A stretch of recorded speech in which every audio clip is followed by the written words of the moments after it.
Good afternoon, everyone. Good morning, good evening, and welcome to the New Energy Advancement Hub discussion series, Power and Purpose Life. I'm Tatiana Mitrova, Director of the New Energy Advancement Hub. By the way, don't forget to subscribe us.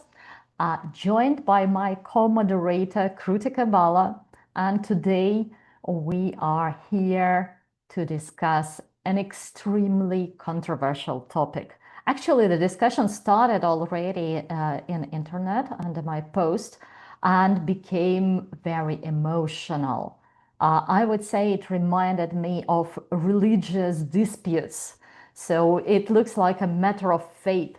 So I think here we are to discuss today hydrogen in 2025, facts, friction, and the future, to have a really balanced discussion based on our scientific research curiosity, not to judge, but to find out what is real. And we are joined by two fantastic guests, Jean-Philippe Houssenet, who has decades of executive experience in energy, industrial transformation, and innovation, and Dr. Yuri Melnikov, a leading hydrogen researcher and system thinker who is working with Arena and UNIS on hydrogen. Thank you, Tatiana. Welcome, everyone.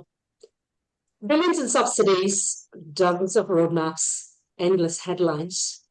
Hydrogen has captured the imagination of politicians and the wallets of investors. A few ideas have traveled faster from where white papers were to national strategies than hydrogen. And promising to clean up the dirtiest sector of the economy, hydrogen is everywhere, except where it matters the most, at scale and in the real world. And getting there means overcoming deep technical challenges and the energy penalties that cannot be wished away. Tatiana, back to you.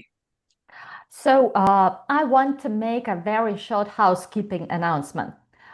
Please don't hesitate to write your comments or your questions to our guest speakers in the comments to this post, to this event page. We will transfer them to our speakers.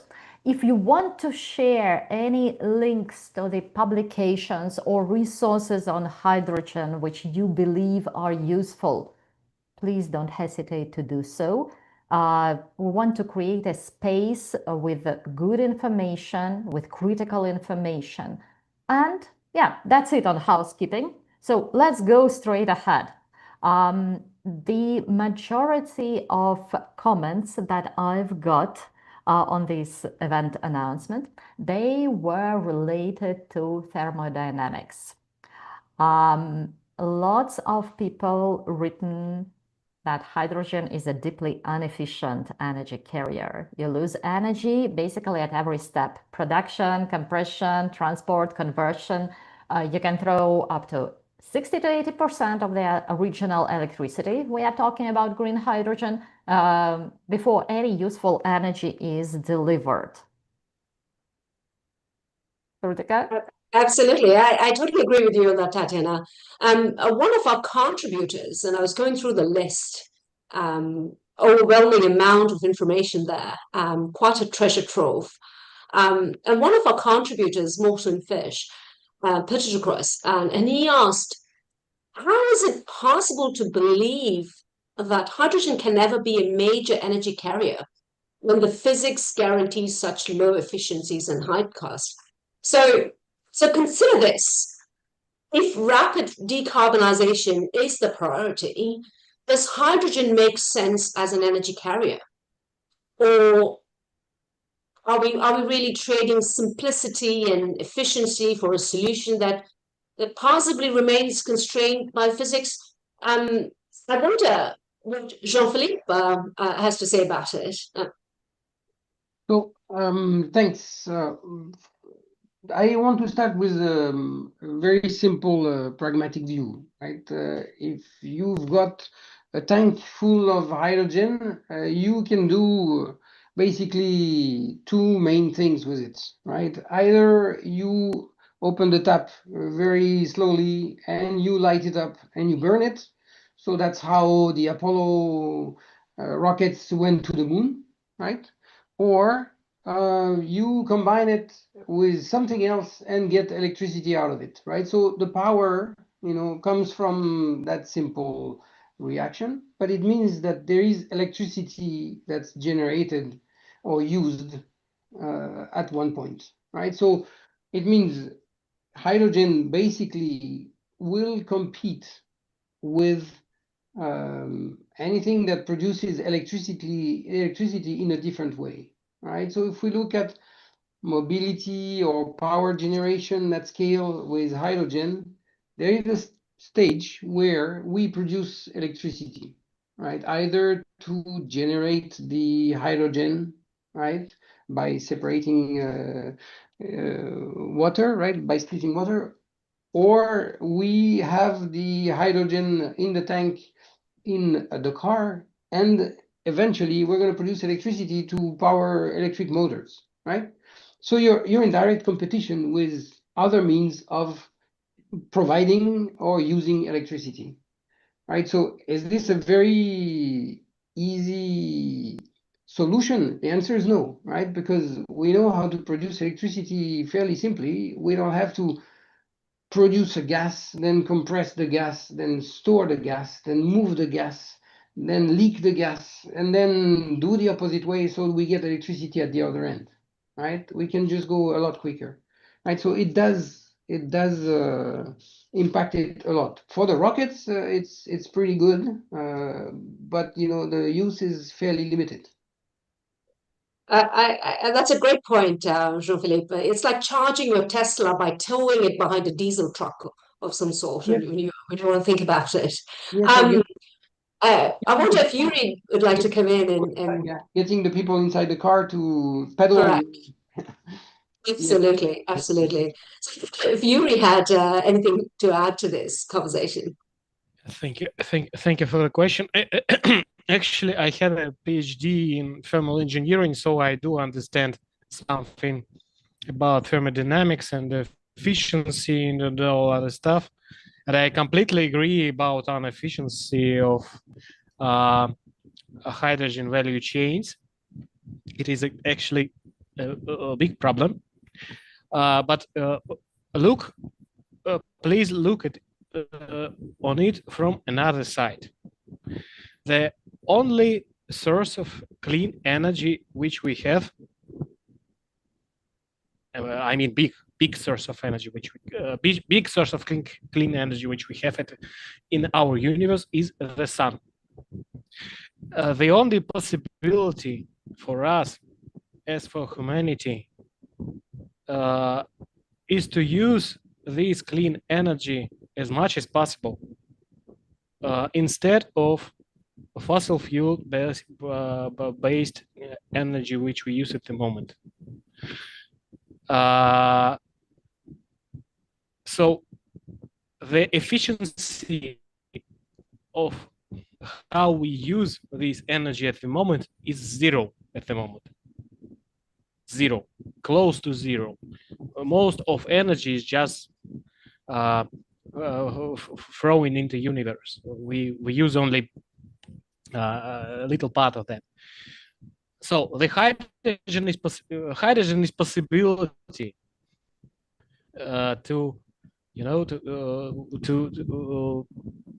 to find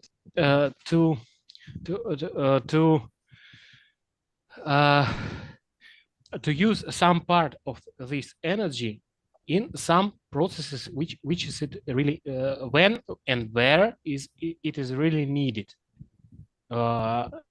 and efficiency is very good and good direction to speak, and we have a lot of hype of around efficiency, but if we have zero at the moment, let's move to at least 10% or 5%.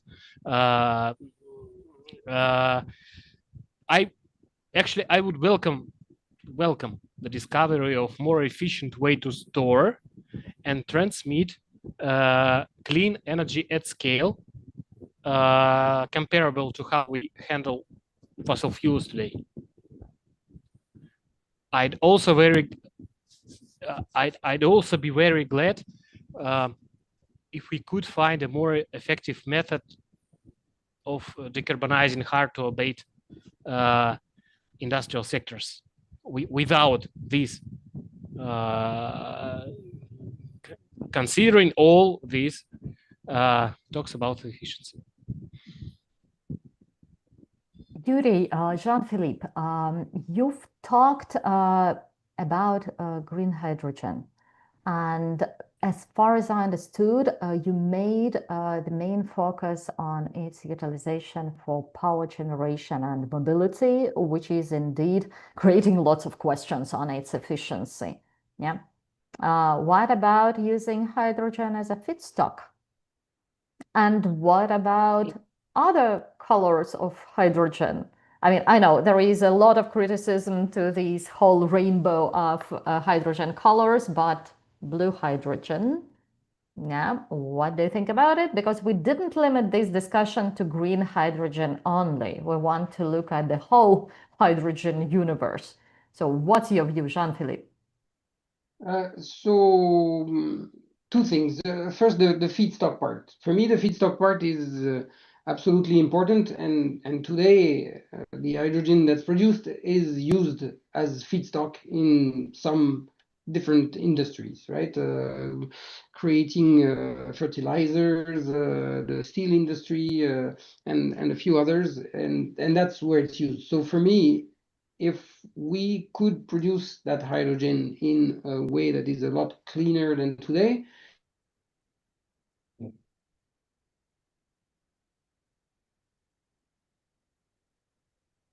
right? So the question becomes, how you want to consider the cost of the clean hydrogen produced versus the gray hydrogen produced and its impact on the environment, right? So carbon CO2 credits and taxes are supposed to take care of that. So, but for me, that's very straightforward. Feedstock is not going to disappear. It could grow, and it does grow a year. It's a very large business, and clean hydrogen there would be better than hydrogen that's not clean. Now, the second part is the blue hydrogen. The blue hydrogen is an interesting concept, right? Because it is disconnecting from where you're supposed to fix it. So it becomes an accounting exercise, right? In one place, you are still going to produce the way you were producing before, based on fossil fuel and steam methane reforming. You're going to go home and pump the equivalent CO2, or you're just going to buy a carbon credit from somebody, right? Does it change the way you operate? Not really, right? And in fact, is this an incentive to change, or is this an incentive to make an accounting exercise? And to me, it looks like you could even stretch it in a way that if you subsidize the production of hydrogen because it is to your accounting size, you might even find a good tax benefit to just burn it and not even use it, right? So blue hydrogen is sort of a good mental exercise and a very good accounting exercise, but fundamentally it doesn't change how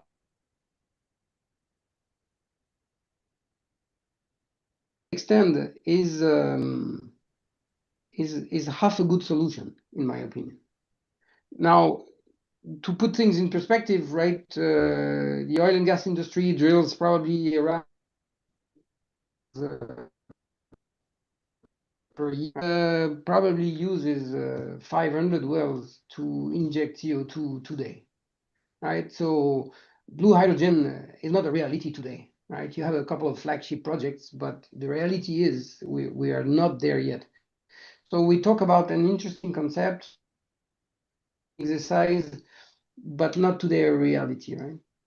It's all gray at the moment, very gray. Yeah, there were several commentators who were specifically asking me to mention this fact that, like, according to different estimations, 95 to 98% of all hydrogen consumed today is still gray.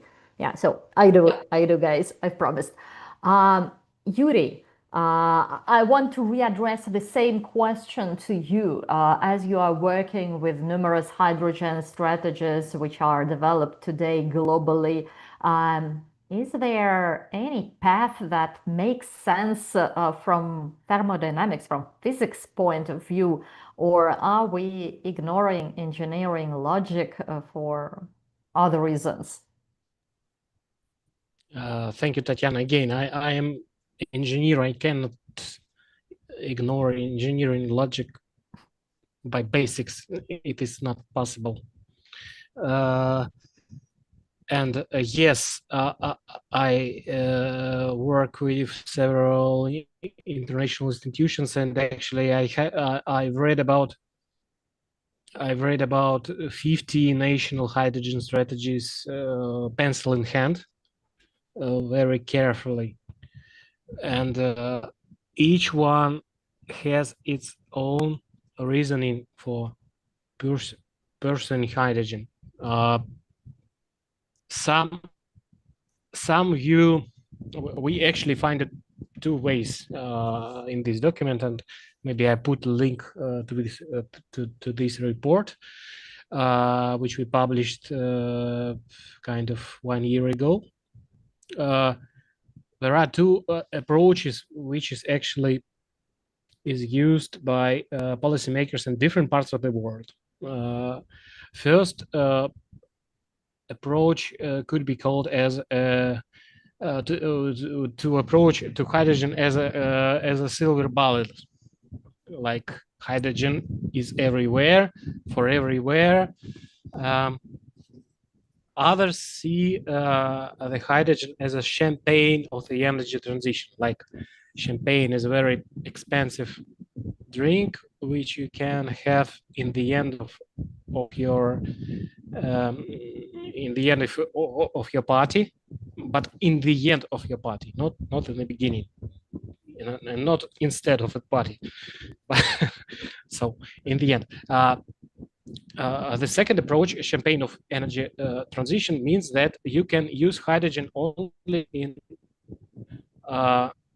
sectors and spheres and directions and tracks when there are another possibilities, also like direct electrification or a lot of stuff, are not working.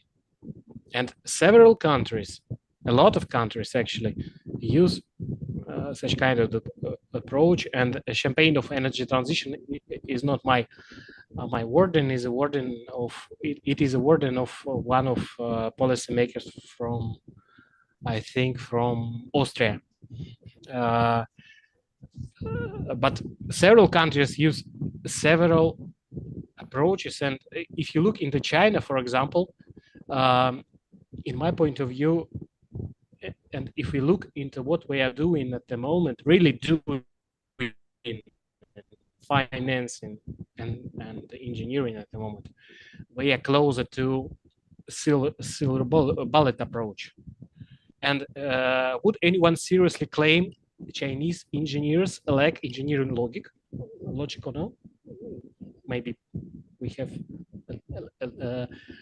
a lot of people in our audience which can which can claim with Chinese engineers in that China is a leader in clean energy technologies at the moment, in electrolyzers, in fuel cells, in batteries, and in all other stuffs. So I think it's a good idea to look on them, what we are doing and why we are doing this. I have some ideas about that, but I do not have enough time to talk about that. So what else can I say about colors of hydrogen? you know, again, after studying more than 50 national hydrogen strategies, I can see that green hydrogen is the most popular one. You can see it everywhere, in every strategy, without any doubts. There is no any strategy without mentioning green hydrogen. And I understand again why. I understand why. I understand that some countries have possibilities to do something with blue, with yellow, with all other stuff. But green is the most popular one, and I'm quite sure that investors, governments, policymakers will take most attention to the green hydrogen because of several reasons. I can explain why, but again, I do not have enough time. Thank you. You touched on a very interesting point, Yuri, this color coding, and somehow it feels like a industrial marketing language, and all these color coding, and quite does not capture the complexity around hydrogen production. It is, after all, a very complex process, and for marketing purposes, these color codes are helpful. But you touched on this green hydrogen, and a while ago, I had a look at green hydrogen, and especially since most countries were talking about it, and one of our commentators, Maria Stepanova, also brought up this issue of water stress. So a lot of these hydrogen and the green hydrogen projects are around water stress areas. And let's not forget about the competition for resources, for these water resources, right? And water is something that's universal and public. You need it for residential, you need it for industrial, you need it for mining, energy, and all sorts of things. And then you've got multiple complexes. Chile is a great example. You could also take multiple arid region examples. Maria Stepanova brought up the example of Central Asia pushing hydrogen, but they've got an aridity problem. So, and the answer that I found around it was, oh, let's pump seawater. Now, you can do that. That also requires additional energy to desalinate seawater. And then the option of putting brine, and the brine ends up in the ocean, and that affects the biodiversity. So do you have a way around how nations think about green hydrogen as opposed to, and I'm not particularly pro or contra, as Tatiana would say, to any one particular color coding, but just for the purpose of it, it's quite interesting to watch that space. And do you have any views on that? Okay. If I'm talking about water stress, let me say a couple of words. First of all, again, Irina published a very good report about water consumption for hydrogen production last year, and I will try to put another link in the chat. And I was a peer reviewer of this report together with my wife. And actually, the problem is that the main idea is that any possibility, any pathways to produce hydrogen requires water and different types of water. And actually, green hydrogen requires less water compared to blue hydrogen. You can read about that in details in this report with details from publications from Germany, from United States, and from another part of the world.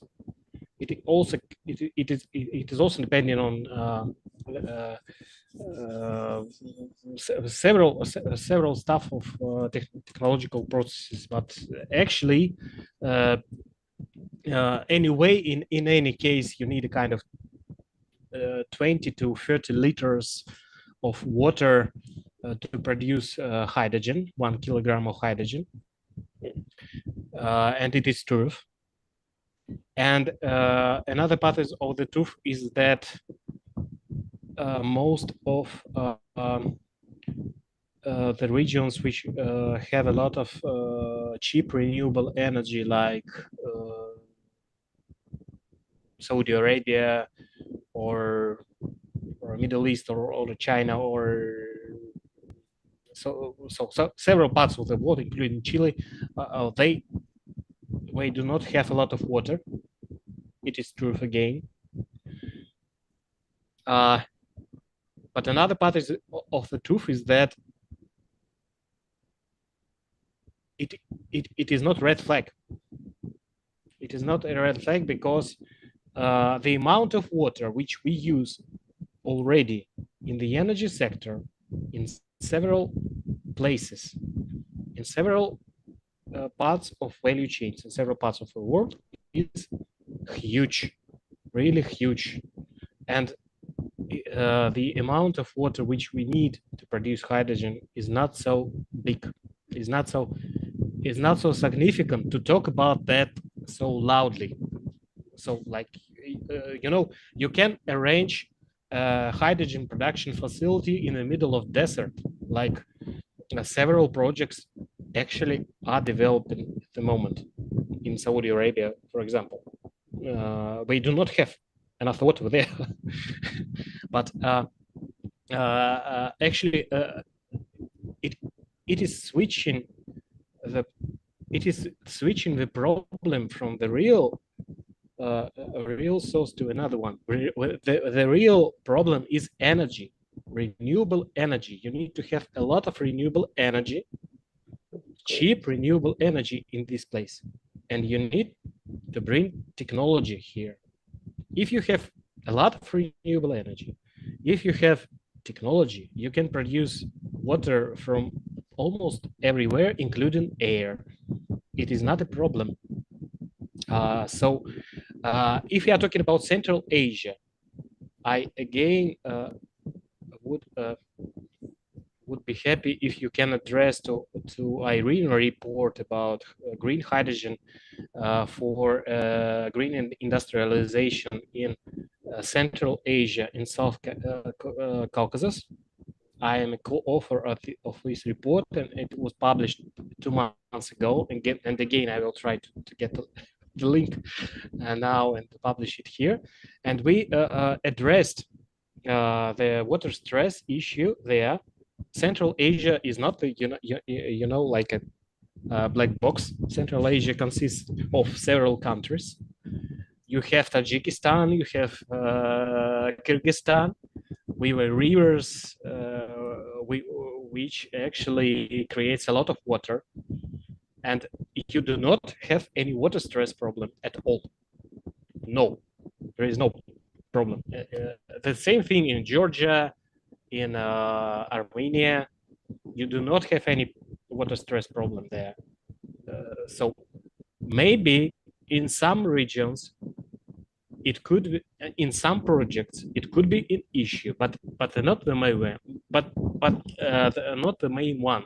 And let me remind you that the very first actually pilot project in green hydrogen production in former USSR, in the whole former USSR, is realizing in Uzbekistan, in the middle of the area with the water stress. So probably investors do not care about water stress when they have another possibilities to do something with it. Reports, and I would be happy to answer your questions after that. Yuri, you've raised 2 very important issues, and I still remember you had a wonderful chart showing per unit water consumption for coal-fired power generation, nuclear power generation, and hydrogen production. So it was quite impressive. But there is there is also another perspective that you've mentioned. Regarding like this reliance on green electricity. Yeah, the most urgently needed and scarce resource is green electricity.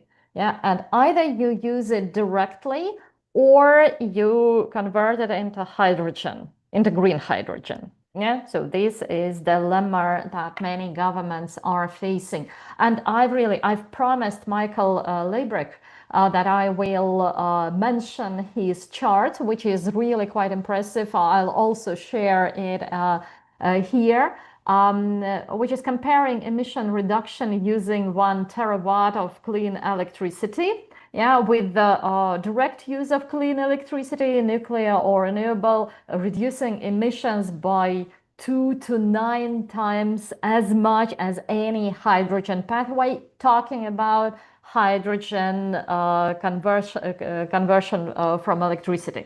Yeah, so what do you think about this, like emission perspective, not water perspective, but emission perspective and competition for renewables? And Jean-Philippe, also please feel free to join.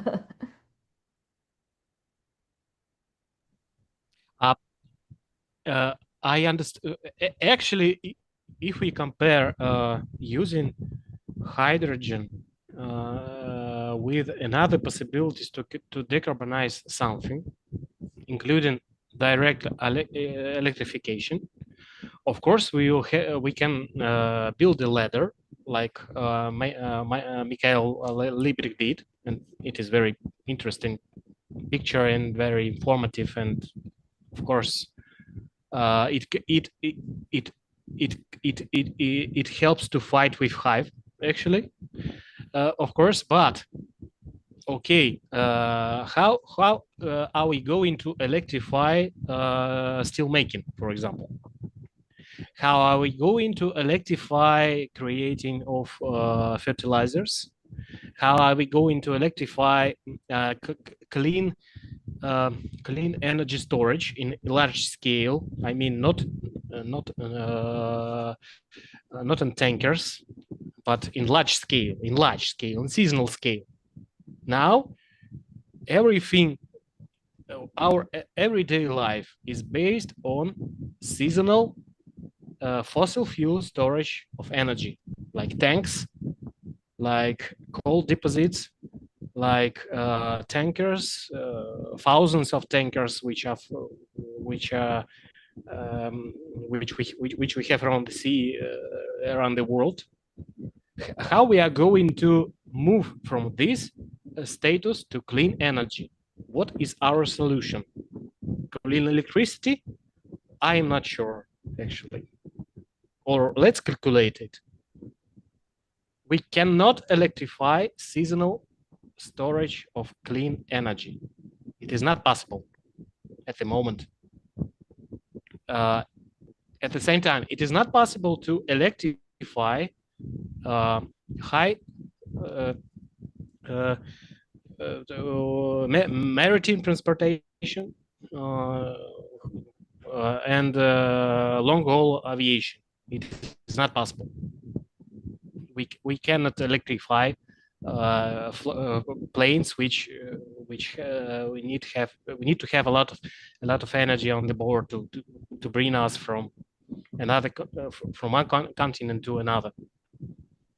So, and maybe if we concentrate from like Toyota Mirai and stuff like that, boilers for households and stuff like that, and small power generators and stuff like that, to real solutions where clean molecules are very important.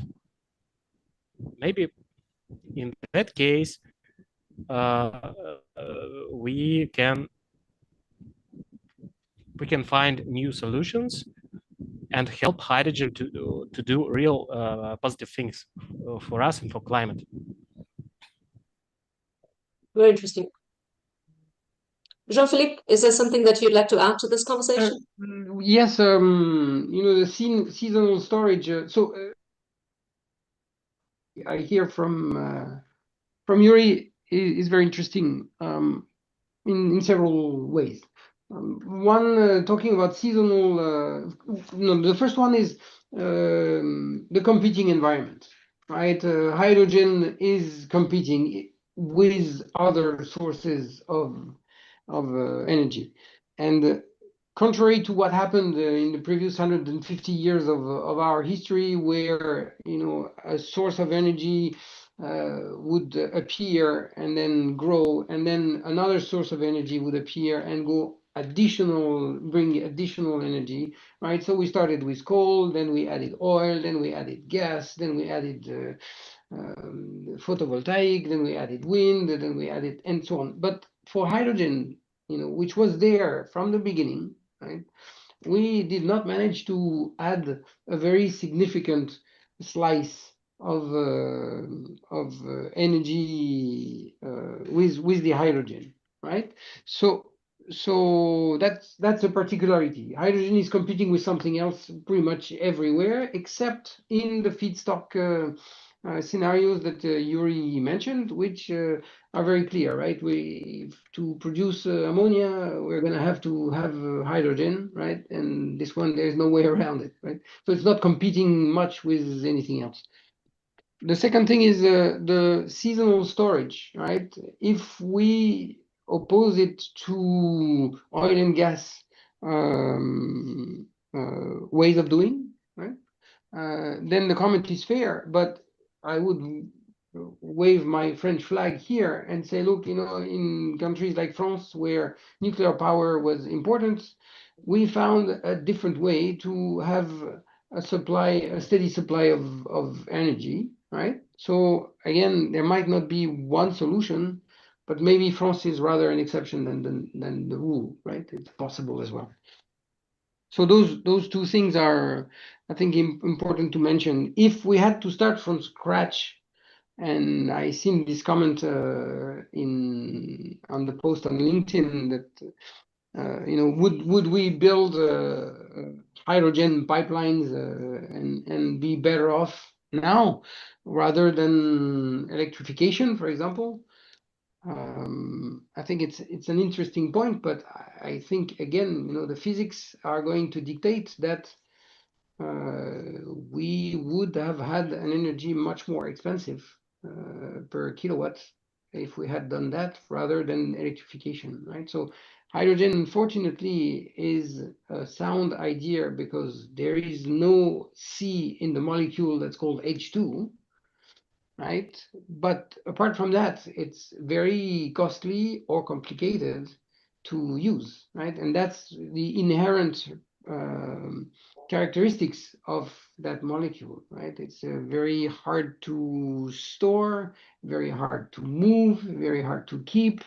It can blow up in many different ways in your face. So yes, it is all managed today, but when you put numbers behind it, then economically, it never comes as this is the absolute best solution for solving my challenge, right? Unless you're producing ammonia. And in that case, we've treated that in the earlier part of the discussion, saying, let's make that part green, and this would be a good step, right? It's a very virtuous step.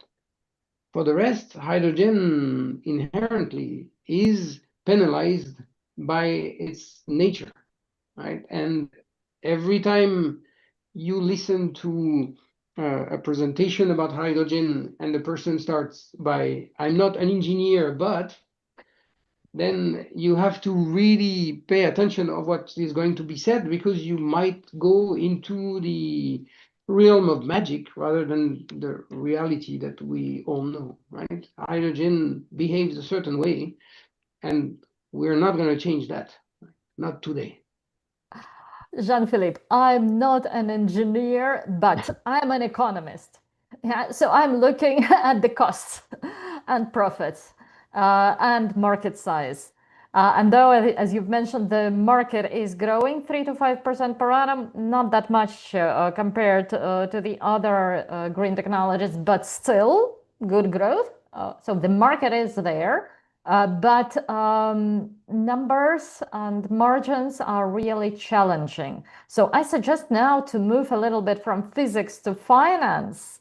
Absolutely. I agree with you. I was going to say, I'm sure all of us here in this conversation, regardless of whether our love or hate, and this is a bit of a Marmite question, right? And I personally have never tried Marmite, so I wouldn't know one way or the other. But the laws of thermodynamics are unforgiving. Let's park that aside for a second.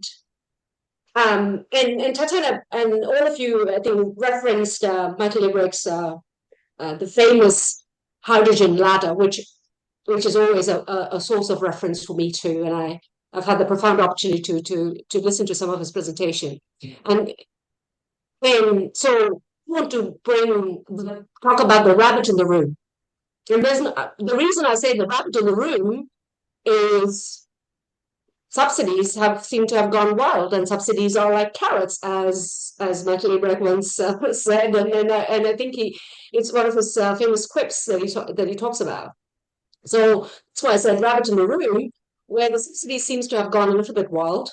The global hydrogen economy is riding on about, I think, what you want to say, about $280 billion really of public subsidies. So a lot of that capital seems to be chasing production targets instead of actual use cases. I wonder whether this is either, the result seems to be a looming glut of hydrogen with, seems to have nowhere to go or no place to hide. A lot of people, commentators in the chat, and as well as on the broader discussion forum, were talking about how subsidies should be handled. And one of the comments that stood out was, if you strip away the subsidies, what stands, what is technically viable in terms of applications, and what should be abandoned now to avoid wasting a decade of pursuing things that doesn't matter. I personally feel, subsidies could be better used as a scalpel, not as a sledgehammer. It has to be targeted, conditional, and tied to real world cuts and emission cuts and results and so on. So I wonder what your thoughts are on that in both Jean-Philippe and Yuri. Well, let me have a quick word and then Yuri can complement. If you subsidize, it's with the hope that eventually volume and technology is going to give you a cost reduction and you will stop subsidizing, right? So then it would be logic to think, okay, in the past 50 years, how the technology did progress, in any element of hydrogen production. That would be one thing. And then in terms of the cost with volume, is technology going to be cheaper soon or not? Right. So I will take 2 examples. Right. The first one is technology. Is it going to be cheaper? Right. So there is a lot of companies and money that is spent today to engineer, to design better electrolyzers, with a better yield, better technology that could be easier to produce and so on. But it turns out the cost of those electrolyzers is not going down, it's going up, right? That's the reality for the past 2 to 3 years, right? So then you're the government, you give subsidies, and that part already looks a little bit darker than if it was going the right direction, which is, I see that eventually I will stop subsidizing because the components will be cheaper. Eventually, the whole thing is going to be cheaper. Today, we do not see that, right? Then on the volume side, the main issue today is the demand for hydrogen is hard to grow, right? Because you actually, unless you're producing fertilizers, unless you're producing steel, right? Back to the physics of the hydrogen, you're not going to use it to burn it and heat up your home in winter because it's a very inefficient solution, right? So big new volumes of demand of hydrogen are hard to create, right? So you're going to pour those subsidies until what signal, right? Until when you're going to stop subsidizing? In other words, how do you convince the people putting the money forward that there is a better future?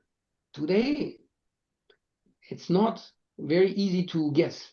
And if you look back 30 years back, or 20 years back, where we were already very much looking at hydrogen, the signals were the same, right? Volume is hard to build. New volume is hard for demand, is hard to build, and technology is progressing very slowly.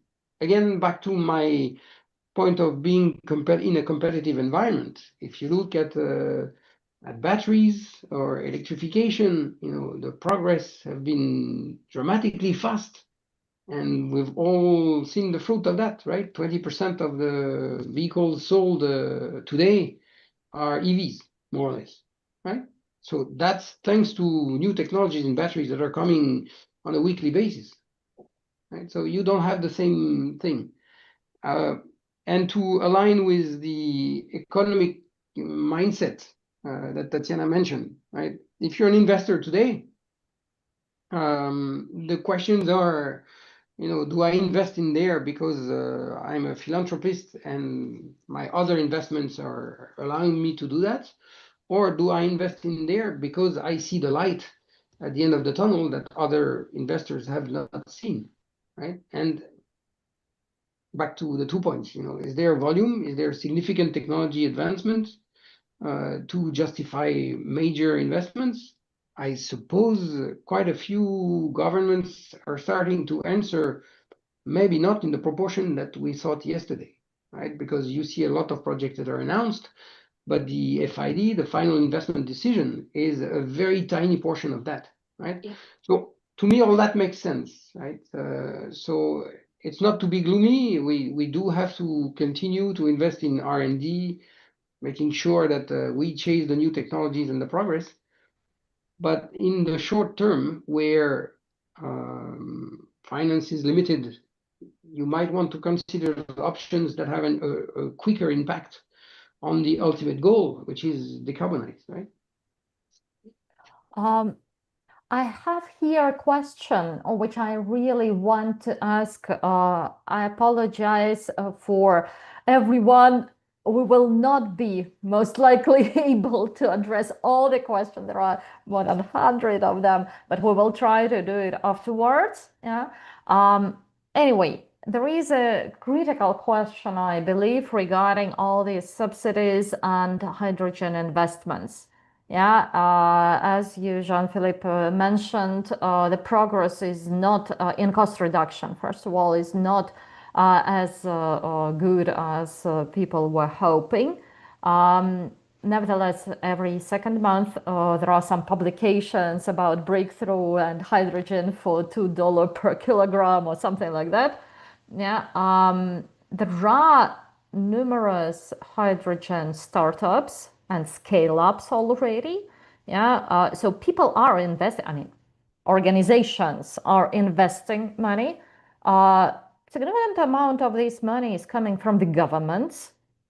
Yeah, so public money, and it is creating a lot of criticism, especially as I can see in Europe. It's a trigger point. Many people are just getting furious looking at these billions of euros going into hydrogen production and infrastructure. But nevertheless, there are many investors, as I have written, and many green hydrogen projects in Europe going ahead. And we know green hydrogen powered trains and cars in Europe. Yes, they are expensive. Yes, not everything has been worked out yet. But in many cases, perception is that it is a healthier and cleaner alternative than fossil fuels. Yeah, so it's about emissions and climate. So what do you think this public financing in order to move startups to scale-ups, in order to make it safe and economically viable, is it the way forward So further public financing, pushing it until it will start to work and to compete properly on the purely economic basis, or is it just a waste of public funds? Or should it be like distinguished and sliced for with a different response for different sectors and applications?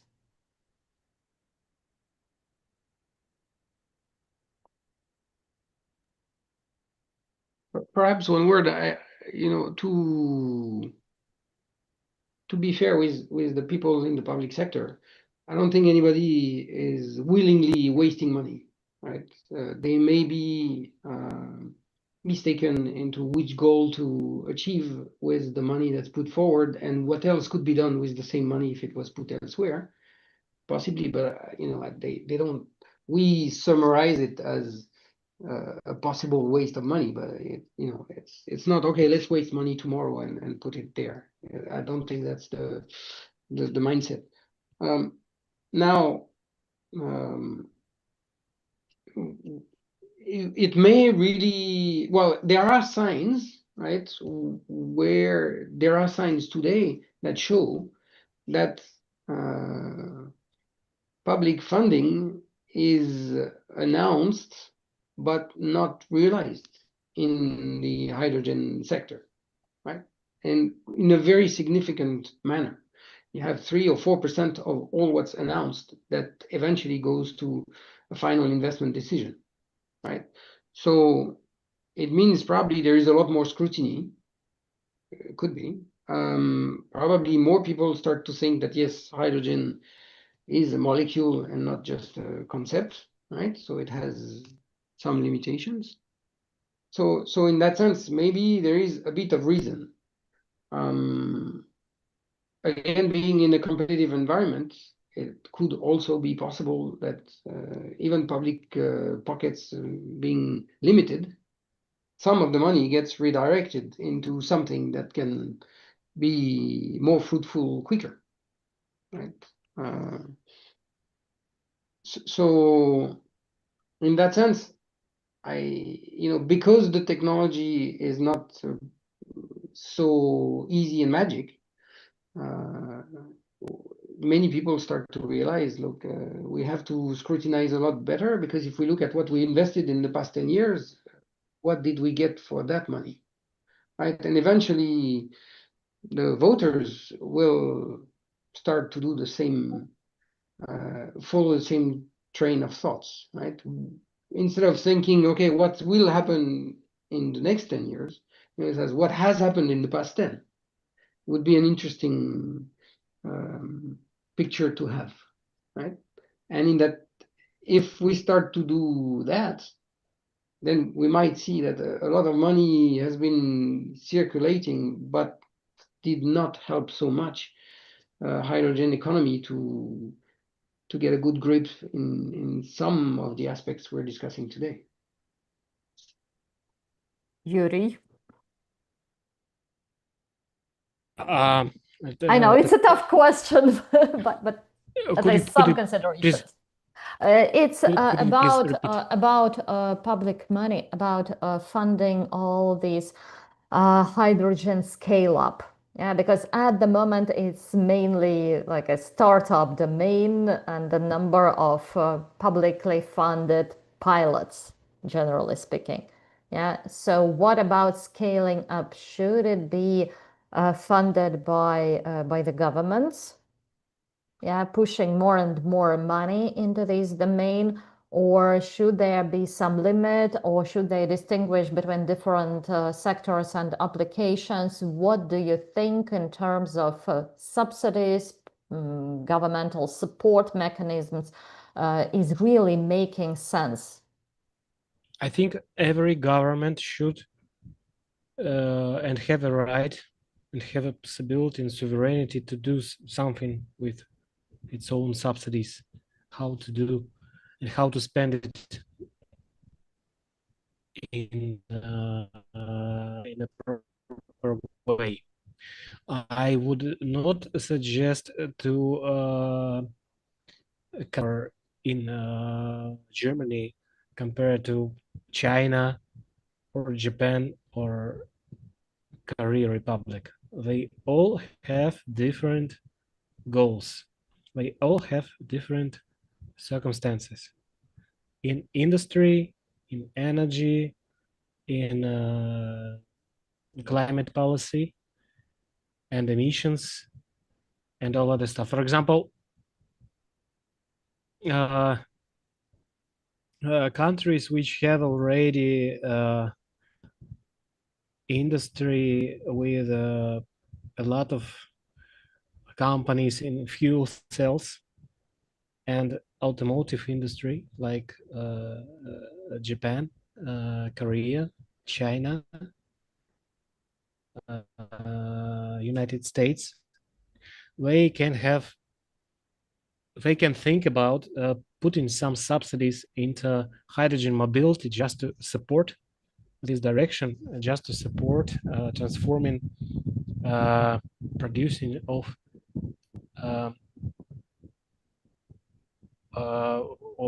mobility sector from fossil fuel based to hydrogen based solutions. Of course, if you are talking about high duty mobility, it could vary much more arguments how to push it forward. In some other cases, countries could want to be hydrogen hubs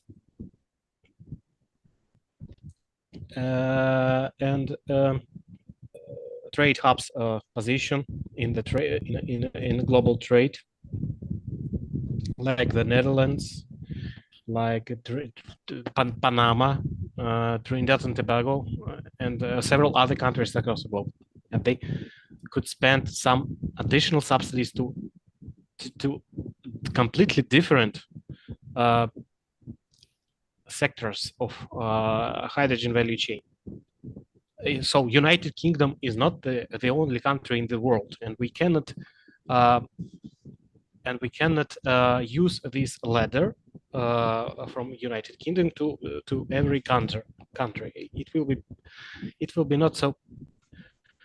Maybe we could find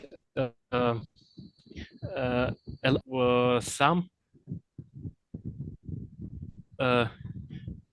and a lot of cases where some policymakers could make another decisions about how to do something with policies. I would agree that a lot of subsidies and a lot of hype were put into hydrogen mobility sector, especially in hydrogen light mobility sector, and we can see it by startups, because I consult venture capital fund, and I work with startups in everyday basis, and I can see that there are a lot of startups which are still working on fuel cells for little mobility, and maybe it is not number one number one task for hydrogen at the moment. But they kept a lot of subsidies, grants in past, and that's why we have some technologies, and we are still trying to do something with this. At the same time, the market environment was completely changed during last several years. If you look into batteries, better electric vehicles, and how they are moving, we can see that probably solutions like the Toyota Mirai are not economically feasible at the moment. So it's just a fact. And but they still are going to hydrogen exhibitions, startup exhibitions. You can find a lot of people who is still working on fuel cells for light light duty mobility. And it is strange for me, but I understand that probably it was created by subsidies and grants which we get in the past. But I am still sure that but again, look into China, and you will see a lot of subsidies which are still going into light mobility sector, into fuel cell sector, and it is your task to understand why. Why China is still there on this track? Why we do not decide something like that? The same thing with hydrogen-based turbines, gas-fired turbines. Everywhere, everyone in Europe, for example, in Germany, a couple of 3 years ago, talked about possibility to use hydrogen as a fuel for gas-fired gas turbines power plants. At the moment, it is not the case, and a lot of critics around that energy. But again, look into Korea, look into Japan, look into China and Southeast Asia, maybe in India. Look into in other countries and look what is going on in other countries. So it depends. It's, it really it's depends. like an industrial policy, security policy, so much broader context rather than purely of course, hydrogen. much broader context than just LCOE or LCOH or water stress or all other stuff. So you have to look into broader picture if you want to understand what is going on with hydrogen in each country, in each project, in each circumstances. So you need have a broad look. It's my point. Thank you. Okay, guys, we are approaching to the end of our time. Yeah, it passed very, very quickly. And Yeah. I'm afraid we've addressed just a fraction of the questions raised. Sorry, guys, but you see, it's so many of them. But what I want to do now is like a rapid fire, the 2030 view. So, brief question, brief response. By 2030, what role should hydrogen realistically play, and what myth should we bury by that time? Jean-Philippe. I wish I had a very good crystal ball. I would say let's decarbonize where hydrogen is used as a feedstock as a priority, because the impact will be quicker and better. So that would be. It's a bit of a wish, and I hope it will become a reality. Refocusing and what should we drop? Well, we should drop. Or being a lot more scrutinize a lot more the projects where hydrogen at some point in the value chain turns into electricity, because that's not very competitive with other ways of producing or using electricity. Yuri? I would add that, if you have a list of 500 projects, so-called hydrogen projects by International Energy Agency or Bloomberg New Energy Finance, which actually is just a line in the list without any without any additional measures like feasibility studies or engineering or financial modeling or something like that. It's just MOU. Okay, we have a list of 500 projects, and now we have possibility to criticize every line of this project and say, okay, one more again, we have we have again one project which actually completely disrupted, and we have a we can create a news line every day about that. With a lot of criticism, with a lot of blah blah blah about inefficiency and all other stuff.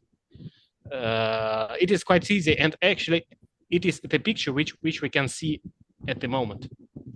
Of course, all those projects was just MOU based, and we knew about that.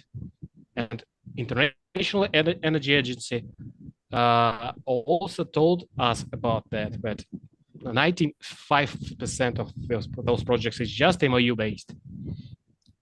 So we understand that this situation is not a surprise for us. It is just a normal thing. And of course, hydrogen should be prioritized. You should prioritize it in each situation, in each country, in each project, in each circumstances, in the direction where it is most effective at the moment. At the moment, it is most effective for production of green fertilizers, green steel, and the products based on such kind of derivatives. In the midterm, we should think about clean energy storage, seasonal storage, and possibilities how to do that. But of course, all to realize that we all should think about how to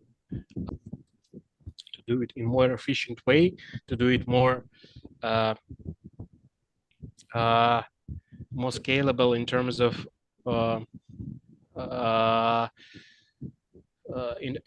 in terms of issues of renewable electricity, intermittent electricity production and supply, and maybe some seasonal issues, because you need to produce electricity here and you need to produce hydrogen there, and of course of take issues.